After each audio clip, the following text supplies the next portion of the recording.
Cosmo let go of Sprout, a look of annoyance on his face. Damn it. Talk about the worst time.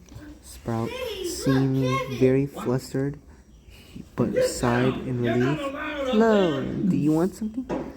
The stranger turned out to be Brightly. Cosmo stood right next to Sprout, crossing his arms as he spoke. Can we help you? Brightly looked nervous and suspicious. Hello, have you guys seen Tisha anywhere? Cosmo raised his eyebrow and looked over at Sprout before looking back at Brightly. Tisha? Haven't seen her around all day. Maybe she just took the day off? Brightly answered with sadness.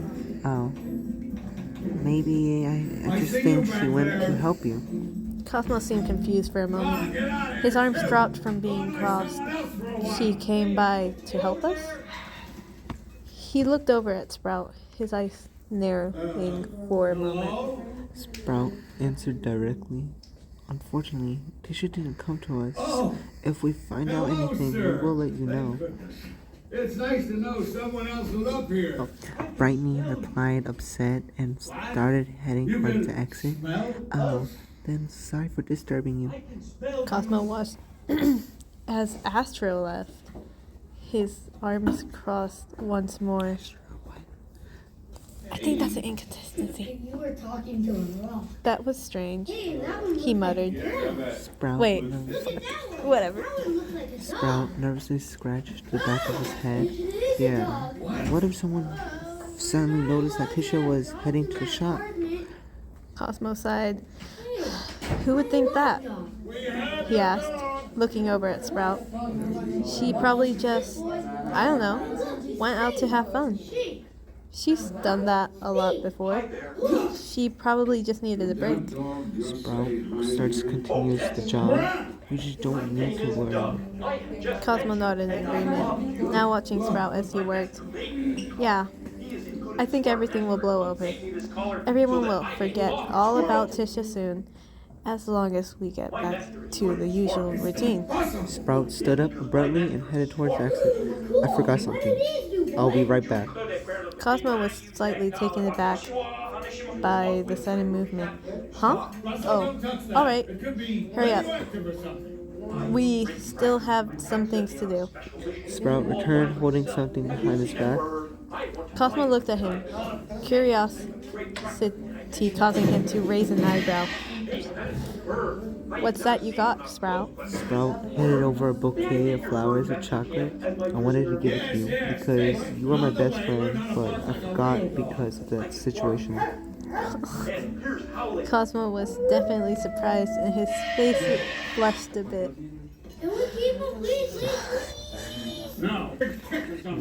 Huh? Flowers? And chocolate?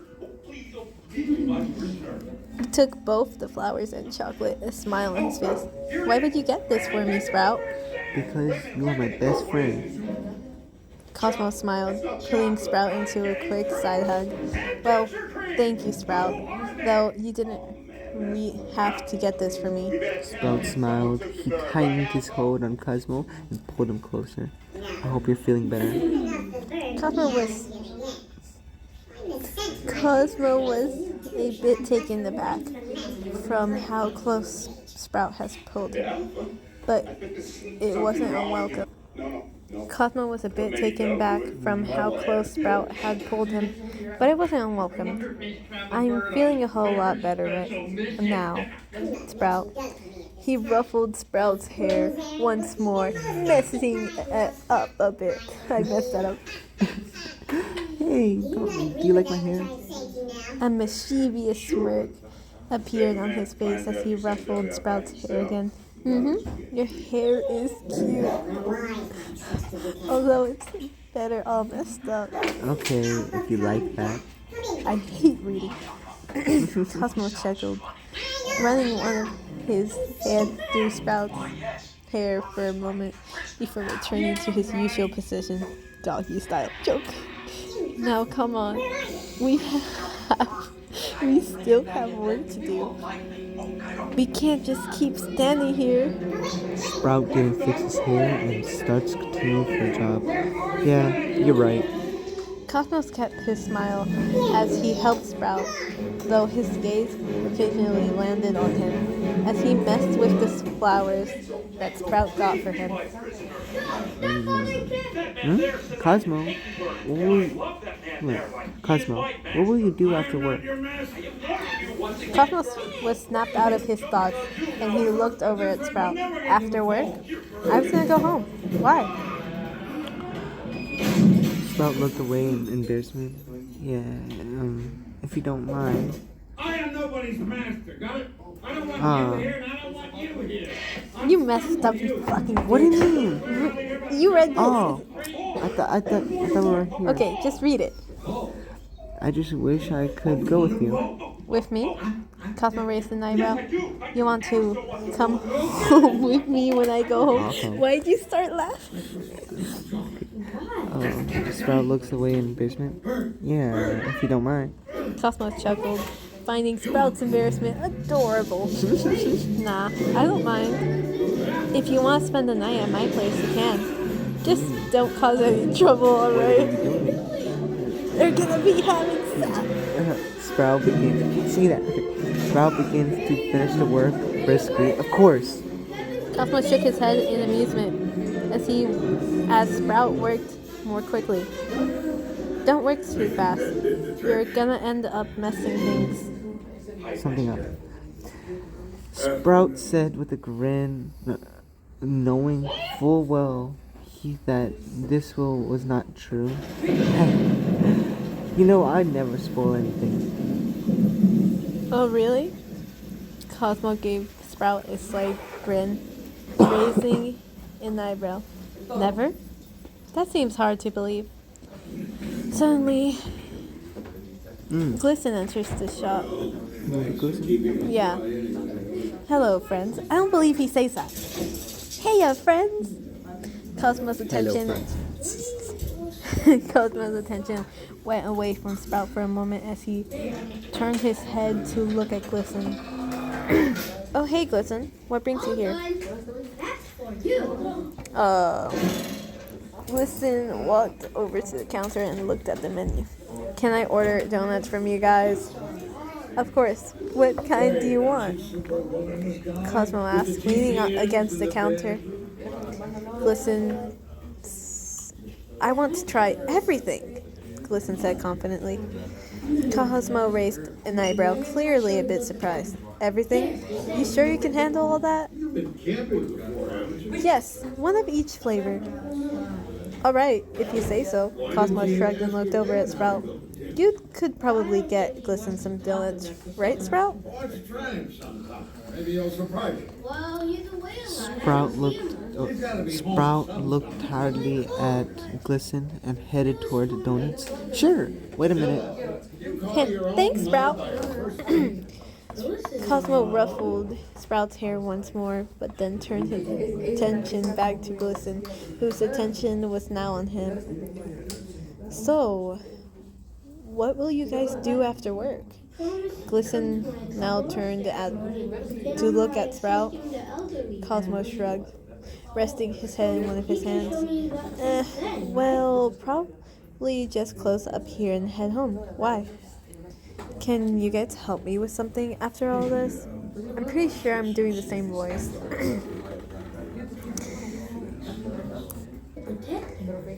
I said this right?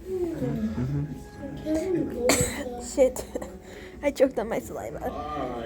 Cosmo raised an eyebrow, slightly confused on why Glisten needed help. Help you? Usually you don't help. Ask for help from me and Sprout. What is it this time? Glisten looked at his watch and then at Sprout. Well, I lost my necklace yesterday. I asked help from the others, but everyone has seemed so busy today. Lately.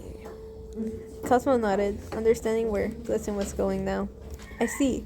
What makes you think me and Sprout can look for it? Whatever. When is this done? Sprout gave Glisten a bag of stuffed donuts. A bag? Isn't it supposed to be a box? A box of stuffed donuts. Here you go, Glisten. but I think you're very tired. Maybe another time? Why are we talking to him like he's our child? Cosmo nodded in agreement. Sprout's right, Glisten. It's almost closing time and we're both tired. We'll look for your necklace another time. Glisten looked at both of them with pity and continued. Guys, please, you just need to go to V. It's next to your shop. Cosmo sighed and looked at Sprout. He was tired, but he felt bad because of the puppy eyes look Glisten was giving them. Glisten, you're doing the puppy eyes on purpose, aren't you? I would go by myself, but V and I recently had a fight, and I'm in a hurry to go to a concert. Cosmo thought for a second before looking at Sprout. He was really tired, but he didn't want to make Glisten upset. What do you think, Sprout? Should we do it? Sprout was confused, but he responded, "Alright, Glisten, but we'll do it quickly." Glisten smiled, happy that they agreed to it. Thank you so much, guys. It's just down the street. It shouldn't take long. Glisten happily goes towards the exit. No. Jinx, you owe me $1. No. Sprout thought that if he spent more time with Cosmo, he would change. Oh,